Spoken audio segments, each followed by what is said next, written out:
नमस्कार विद्यार्थियों, आज का टॉपिक है चट्टानें एवं उनके प्रकार। सबसे पहले चट्टानें क्या होती है उसकी परिभाषाओं की बात करते हैं।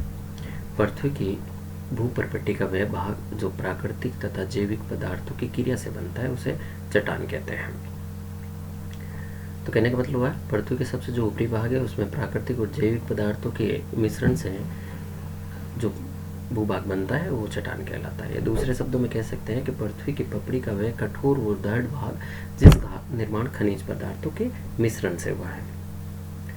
अब तक कुल पृथ्वी पर लगभग 2000 खनिजों का पता लगाया जा चुका है और अभी भी बहुत सारे तत्वों की कुछ खोज की जा चुकी है और कुछ खोज चल रही है। अगर पृथ्वी की जो 3 परतें उसमें सबसे पहले ऊपरी क्रस्ट की बात करें तो क्रस्ट में कुल 8 तत्व हैं जिनका योगदान 98.79% है। पृथ्वी की क्रस्ट में सबसे अधिकतम जो तत्व पाया जाता है वो ऑक्सीजन है जिसकी मात्रा 46.80% पाई जाती है। उसके बाद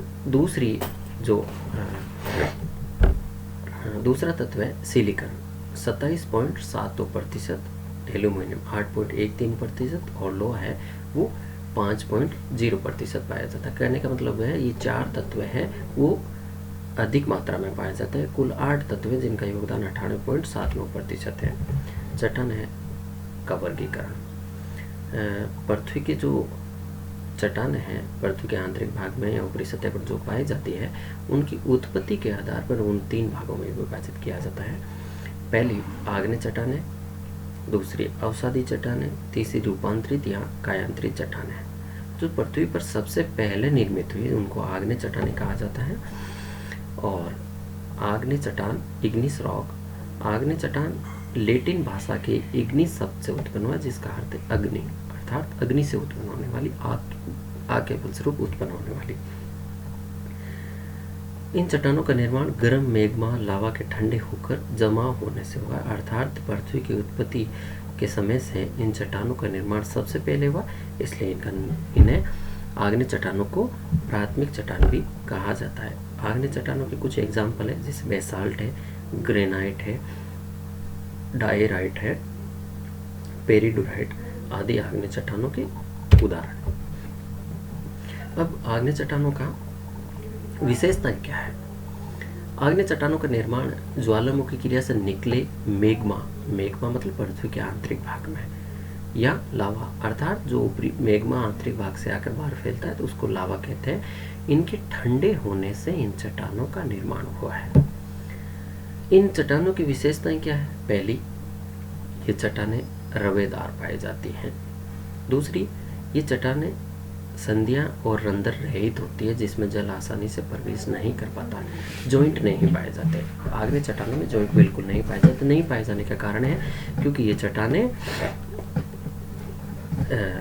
गर्म मैग्मा या लावा के ठंडे होकर बनने से हुई है, अर्थात पिघली हुई चट्टानों की ठंडे होने से बनी है, तो इसके कारण इसमें रंध्र या जॉइंट नहीं पाए जाते हैं। ये चट्टानें परत रहित होती है अर्थात सघन व स्थूल होती है। कहने का मतलब है इसमें परतें नहीं पाई जाती है, रवे नहीं पाए जाते हैं, बहुत सघन होती है। इन चट्टानों का घनत्व ज़्यादा पाया जाता है और भारी होती है। अगला, इन चट्टानों में जीवाश्म नहीं पाए जाते। जीवाश्म नहीं पाए जाने की वजह यह है कि ये चट्टानें गर्म मैग्मा या लावा के पिघलने या चट्टानों के पिघलने से होती है, इसलिए जब जो भी इसमें जीवाश्म पाए जाते हैं वो सारे जल के नष्ट हो जाते हैं, इसलिए जीवाश्म नहीं पाए जाते हैं।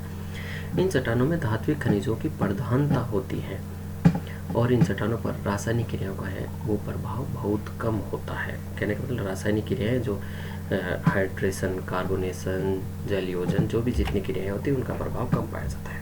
अब आता है आग्नेय चट्टानें कितने प्रकार की होती है। आग्नेय चट्टानों की संरचना, उत्पत्ति या कणों के आकार या खनिजों के संगठन के आधार पर इनको विभिन्न भागों में विभाजित किया जाता है। पहला, कणों के आकार के आधार पर आग्नेय चट्टान है। सबसे बड़े कणों वाली आग्नेय चट्टान है जिसको पेगमेटिक आग्नेय चट्टान कहा जाता है, जिसमें ग्रेनाइट और साइनाइट आती है, सबसे बड़े वाली। उसके बाद बड़े कणों वाली आग्नेय चट्टान है जिसको फेनेरेटिक आग्नेय चट्टान कहा जाता है, उसमें ग्रेनाइट और डायोराइट आती है।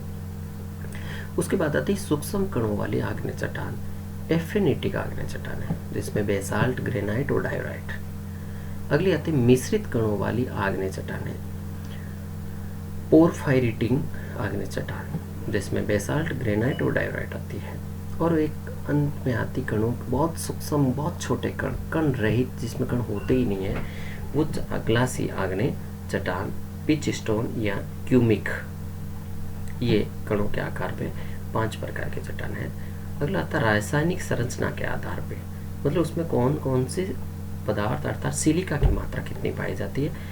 सिलिका की मात्रा अगर कम पाई जाती तो उसको बेसिक आग्नेय चट्टानें, अर्थात ये कहें कि 60% से अगर सिलिका की मात्रा कम पाई जाती है और वो कम कठोर होती है, कम गहरे रंग की होती है और उसका घनत्व 2.8 से 3 तक पाया जाता है, तो इस प्रकार की चट्टानें बेसिक आग्नेय चट्टानें कहलाती है, जिसमें बेसाल्ट और गेब्रो आती हैं। दूसरी ये चट्टानें जिसमें 60% से अधिक सिलिका की मात्रा पाई जाती है और ये कठोर और हल्के रंग की होती है, जिसे अम्ल प्रधान आग्नेय चट्टानें कहा जाता है, जिसका एग्जाम्पल है ग्रेनाइट। अगला आता है उत्पत्ति के आधार पर आग्नेय चट्टानें। कहने का मतलब है आग्नेय चट्टानों की उत्पत्ति कहाँ पर हुई है, किस जगह पर हुई है। आग्नेय चट्टानों का निर्माण हम ये जानते हैं कि ज्वालामुखी क्रिया से निकले मैग्मा लावा के कारण होती है, और ये मैग्मा लावा पृथ्वी के आंतरिक भाग में गहराई में से निकलता है। कई बार निकलता है, कई बार आंतरिक गहराई में ही वहीं पर पिघल के जम के रह जाता है, ठंडा होकर रह जाता है। कुछ भाग पृथ्वी की ऊपरी सतह पर आके जम के रहता है। तो इस प्रकार से कुछ चट्टानें पृथ्वी के आंतरिक भाग में पाई जाती है, तो कुछ बाह्य भाग में पाई जाती है। तो इस प्रकार इसी आधार पर उत्पत्ति जो प्रक्रिया है उसके आधार पे 2 भागों में विभाजित किया जाता है। पहली आंतरिक आग्नेय चट्टानें, दूसरी बाह्य आग्नेय चट्टानें। इन आंतरिक आग्नेय चट्टानों को भी स्थान के आधार पर 2 भागों में विभाजित किया जाता है। पहली पातालीय आग्नेय चट्टानें, जो पृथ्वी की बहुत अधिक गहराई में मैग्मा के जमने से चट्टानों का निर्माण होता है, वो ग्रेनाइट कहलाती है। दूसरी मध्यवर्ती आग्नेय चट्टानें, जो पृथ्वी की ऊपरी सतह से थोड़ी गहराई में निर्मित होती है। मैग्मा और लावा जब पृथ्वी के आंतरिक भाग से ज्वालामुखी क्रिया होती है, मैग्मा बाहर नहीं आ पाता है, पृथ्वी की ऊपरी सतह कठोर होती है और ज्वालामुखी विस्फोट नहीं हो पाता है, तो कुछ भागे आंतरिक भाग में कुछ मैग्मा लावा जम जाता है। वो विभिन्न अलग अलग आकारों में जब जमता है तो विभिन्न प्रकार के स्थल रूपों का निर्माण होता है। वो स्थल रूपों में सबसे पहला आता है बैथोलिथ। बैथोलिथ से मतलब है जब मैग्मा धरातल के आंतरिक गहराई में जमा होकर एक गुंबदाकार संरचना का निर्माण करता है, जिसके किनारे खड़े ढाल वाले होते हैं और आधार अधिक गहराई में पाया जाता है। तो इस प्रकार की संरचना गुंबद के आकार में संरचना निर्मित होती है, तो वो बैथोलिथ कहलाती है। इसका एग्जाम्पल है संयुक्त राज्य अमेरिका में हेनरी पर्वत है, वो इस तरह का बैथोलिथ का उदाहरण है। अगला आता है लेकोलिथ। ये केवल गहराई आंतरिक गहराई में स्थित परतदार चट्टानों के मध्य निर्मित होता है। जब मैग्मा व लावा उत्तल या अवतल आकार में पृथ्वी के आंतरिक भाग में जो अवसादी चट्टान है, उन चट्टानों के मध्य अवतल या उत्तल आकार में जमा हो जाता है, तो उसको लेकोलिथ कहते हैं। अगला आता है फेकोलिथ। फेकोलिथ से मतलब है जो विभिन्न प्रकार का जो मैग्मा है पृथ्वी के आंतरिक भाग में पिघली अवस्था में है, वो मोड़दार रूप में अपनति और अभिनतियों में जमा हो जाता है। तो इस तरह की जो लहरदार संरचना बनती है वो फेकोलिथ कहलाती है। अगला आता है लोपोलिथ। जब मैग्मा का जमाव धरातल के आंतरिक भाग में छिछली बेसिन में जमा होता है, तो इस प्रकार की संरचना लोपोलिथ कहलाती है। इसका एग्जाम्पल है अफ्रीका का ट्रांसवाल क्षेत्र। अगला आता है डाइक। धरातल के आंतरिक भाग में मैग्मा लंबवत रूप से इस तरह से डंडे की तरह एक विकसित संरचना डाइक कहलाती है। और जब पृथ्वी के आंतरिक भाग में मैग्मा परतदार चट्टानों के रूप में क्षैतिज रूप से जब जमा हो जाता है, तो उसको सिल या सीट कहलाता है। इसका एग्जाम्पल है दक्षिणी अफ्रीका का कारू क्षेत्र।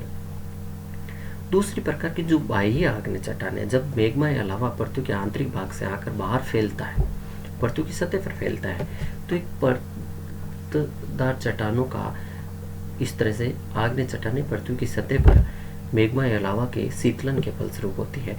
ये जब होता है जब पृथ्वी के आंतरिक भाग में कोई इस तरह का दरारी उद्भेदन वाले ज्वालामुखी विस्फोट हुआ हो, शांत ज्वालामुखी, जिससे धीरे